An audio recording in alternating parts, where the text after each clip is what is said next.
अगर आपने बेतिया राज के ज़मीन पर अतिक्रमण किया है, अगर आपने बेतिया राज के ज़मीन पर घर बना लिया है या बेतिया राज के ज़मीन पर किसी प्रकार का व्यावसायिक कारोबार कर रहे हैं या खेती कर रहे हैं या यूं कहें कि बेतिया राज के ज़मीन से किसी तरह से भी संबंधित हैं, तो ये आपके लिए बहुत महत्वपूर्ण खबर है। इसको जानने के बाद हो सकता है कि आपको खुशी हो और हो सकता है कि गम भी हो। खुशी और गम क्यों, पूरी कहानी बताऊंगा और क्या होने जा रहा है इस पर भी हम चर्चा करेंगे। नमस्कार मित्रों, मैं हूं राकेश कुमार, आप देख रहे हैं मताभिमत। मित्रों, बेतिया राज के ज़मीन को लेकर आपको याद होगा कि बेतिया राज की संपत्ति को सरकार के अधीन करने संबंधी विधेयक 2024 दोनों सदनों से पारित हो गया है। अब महामहिम राज्यपाल के स्वीकृति और हस्ताक्षर के बाद यह कानून का रूप ले लेगा। कानून इसलिए बनाना पड़ा कि बेतिया राज की संपत्ति में लगभग 15,500 एकड़ ज़मीन है, जिसमें से बहुत ज़मीन अतिक्रमित है। 1/3 से लेकर आधा ज़मीन लगभग अतिक्रमित है। उस स्थिति में अतिक्रमण मुक्त कर बेतिया राज के ज़मीन को निकालने के लिए बाज़ाब्ता सरकार ने एक बड़ी नीति बनाई है। इसको लेकर आपको याद होगा कि राजस्व परिषद के अध्यक्ष सह सदस्य हैं के पाठक। के पाठक पिछले कई महीनों से इस काम में लगे हुए हैं। के पाठक इसलिए लगे हुए हैं कि कोर्ट ऑफ वार्ड्स राजस्व परिषद के तहत आता है और वो राजस्व परिषद के अध्यक्ष हैं। दूसरी बात कि बेतिया राज की पूरी संपत्ति या बेतिया राज के संपत्ति की देखरेख का जिम्मा 1897 से ही कोर्ट ऑफ वार्ड्स के पास था, जो आज़ादी के बाद राजस्व परिषद में आ गया। तो इसकी तैयारी तो चल ही रही थी। इसी बीच में यह कानून आया। कानून में भी बहुत सी सख्तियां हैं। सख्तियां ये कि जो भी अतिक्रमण करने वाले लोग हैं उनको चिन्हित किया जाएगा, अतिक्रमण मुक्त कराया जाएगा ज़मीन को, और साथ में इस मामले को लेकर कोई कोर्ट नहीं जा सकता है, ऐसा भी प्रावधान इस विधेयक में किया गया है, जो राज्यपाल के हस्ताक्षर के बाद कानून का रूप ले लेगा। अब बहुत से लोग ऐसे हैं जो बेतिया राज के ज़मीन पर घर बना लिए हैं, अट्टालिकाएं बनी हुई हैं, बहुत से व्यापार हो रहे हैं, मॉल है, सिनेमा हॉल है, इस तरह की चीज़ें चल रही हैं। अब जब ये मामला आया तो हड़कंप मच गया कि क्या होगा क्या नहीं होगा। तो पिछले दिनों हमने कुछ इशारा किया था, और इशारा किया था इसलिए कि यूपी में भी बेतिया राज का ज़मीन आप जानते हैं कि है उत्तर प्रदेश में लगभग 143 एकड़, और उसको निकालने के लिए चूँकि गोरखपुर में, केवल गोरखपुर में ही लगभग 51 एकड़ ज़मीन है, जिसमें से ज़्यादा ज़मीन पर सरकारी भवन है, आवास है, पानी है, टंकी है, सड़क है, और लगभग 8 से 10 एकड़ ज़मीन ऐसा है जिस पर निजी लोगों ने अपना कब्जा कर रखा है।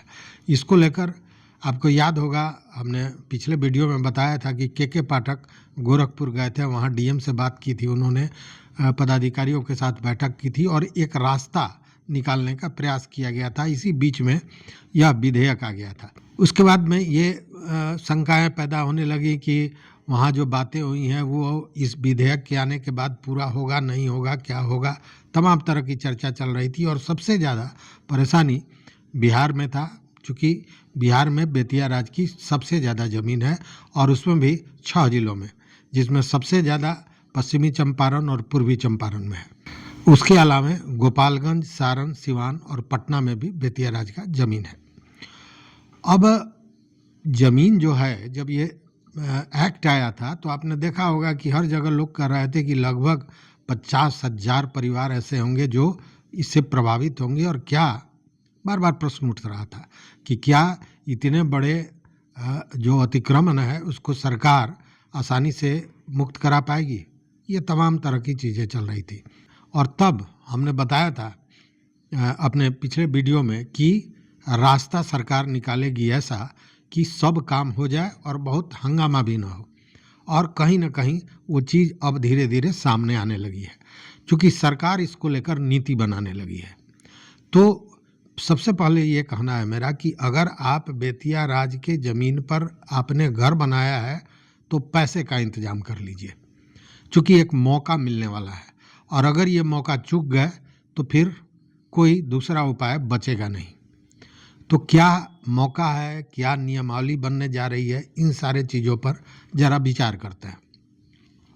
जो सूचनाएं आ रही हैं उसके तहत ये हो रहा है कि राजस्व परिषद पूरी तरह मंथन कर रहा है इन सारे चीज़ों पर कि उस ज़मीन का क्या किया जाए, जो अतिक्रमित है उनका कैसे अतिक्रमण मुक्त कराया जाए, इतने बड़े स्तर पर जो परिवार उस पर घर बना लिए हैं या कब्जा कर रखा है उनको किस तरह हटाया जाए या किस तरह बंदोबस्त किया जाए। मतलब एक रास्ता निकालने के लिए मंथन चल रहा है और इस मंथन में जो चीज़ निकल कर सामने आई है वह कहीं ना कहीं सुकून देने वाली है। सुकून देने वाली इसलिए मैं कह रहा हूँ कि मान लीजिए कि किसी ने बेतिया राज के 5 कट्ठे ज़मीन को ले लिया है, उसको अपने कब्जे में रखा है, अतिक्रमण कर लिया है और उस पर एक घर बना दिया 3 मंजिला, जिसकी कीमत आज के दिन में 50 लाख, 60 लाख, 70 लाख, करोड़ तक हो सकता है। अब अगर अतिक्रमण मुक्त सीधे करा दिया जाए तो वो व्यक्ति जिसने वो अट्टालिका उस पर खड़ा कर दी थी उसका क्या होगा? उसका करोड़ों या लाखों जो भी उसमें खर्च होगा वो चला जाएगा, बर्बाद हो जाएगा और वह भूमिहीन भी हो जाएगा या उस ज़मीन से अगर दूसरे जगह भूमि भी हुई लेकिन उस ज़मीन से वो बेदखल हो जाएगा। इस स्थिति में एक बड़ी समस्या पैदा होगी। हालांकि सरकार ने अपना रास्ता खोज लिया है, क्योंकि आप इसको लेकर कहीं भी केस करने नहीं जा सकते हैं, मतलब कोर्ट में आप नहीं जा सकते हैं।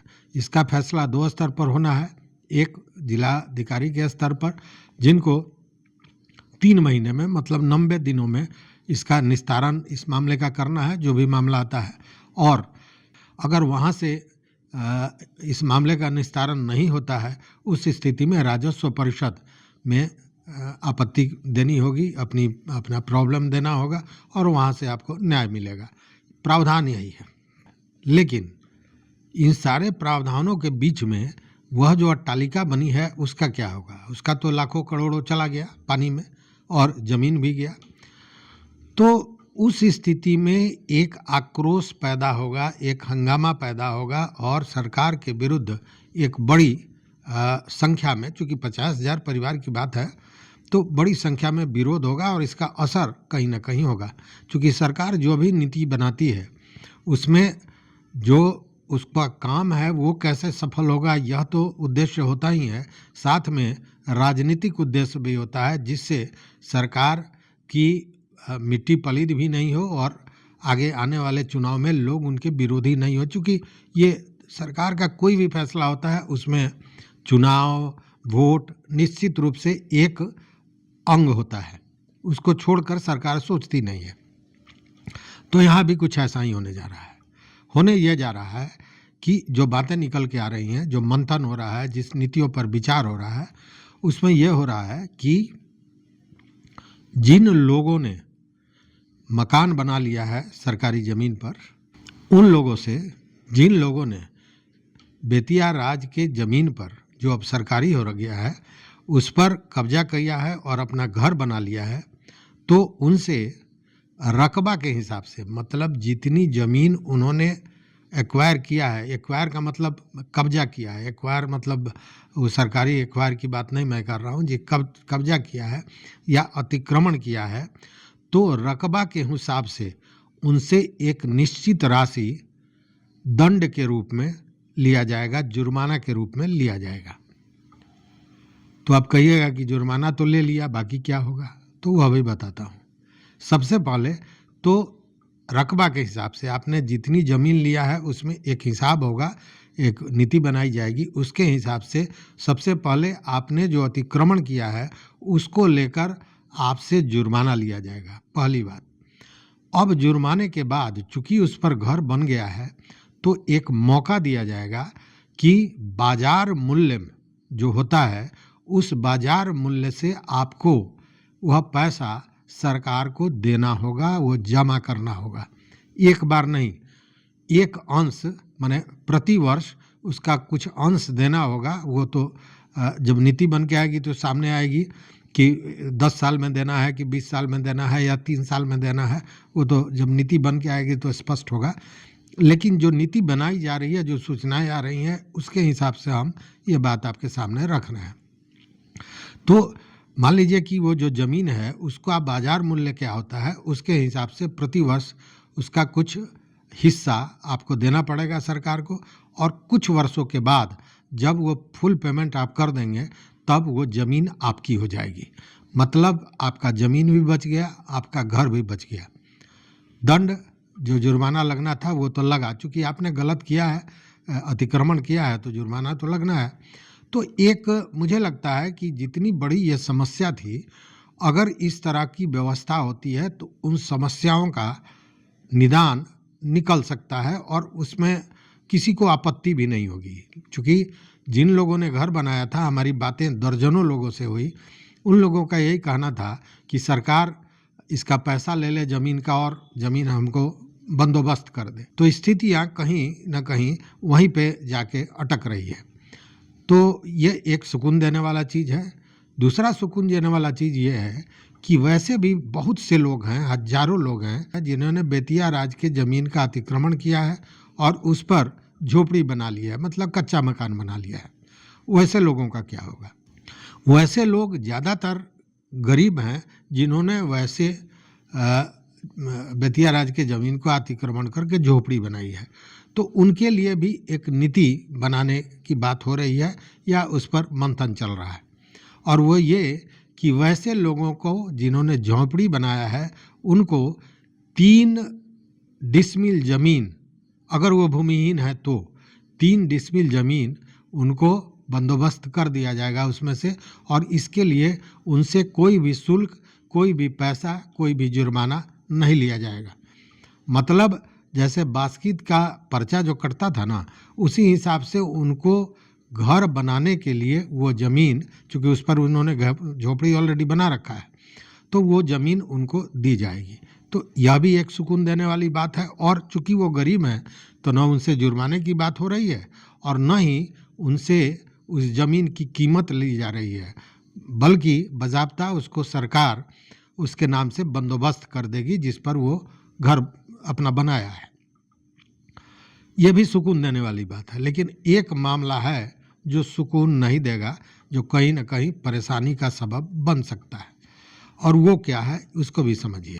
वो ये है कि वैसे अतिक्रमणकारी जिन्होंने बेतिया राज के ज़मीन का अतिक्रमण तो कर लिया और उस पर वो व्यावसायिक प्रतिष्ठान चला रहे हैं, व्यावसायिक कारोबार कर रहे हैं, उनके लिए ये खतरे की घंटी नज़र आती है। उनसे पूरा जुर्माना तो वसूला जाएगा ही, साथ में वो ज़मीन खाली करा लिया जाएगा। चूँकि ये सुविधा जो दी जा रही है, ये सुविधा उन लोगों को दी जा रही है जिन्होंने अपना घर बनाया है या जिन्होंने उसमें झोपड़ी बनाई है। मतलब कि रहने के लिए जिन्होंने उस ज़मीन का उपयोग किया है, उसी को यह लाभ मिलने जा रहा है। बाकी जिन्होंने अतिक्रमण कर कर व्यावसायिक प्रतिष्ठान बना लिया है या उससे कारोबार कर रहे हैं, उन लोगों के जो कमाई करने वाले लोग हैं उन ज़मीन से, उन लोगों के लिए खतरे की घंटी है। जैसा मैंने कहा, उनसे जुर्माना वसूला जाएगा और ज़मीन भी उनसे वसूल लिया जाएगा, अतिक्रमण मुक्त करा लिया जाएगा। और ये सारा कुछ जो होगा वो खास महल की जो नीति होती है उसके तहत ये दिया जाएगा, बंदोबस्त किया जाएगा। और एक चीज़ और है, ये जो नीतियाँ बनी हैं ये बहुत जल्दी इसको फाइनल भी किया जा रहा है, करने की बातें आ रही हैं, और उसके बाद अधिसूचना जारी होगी।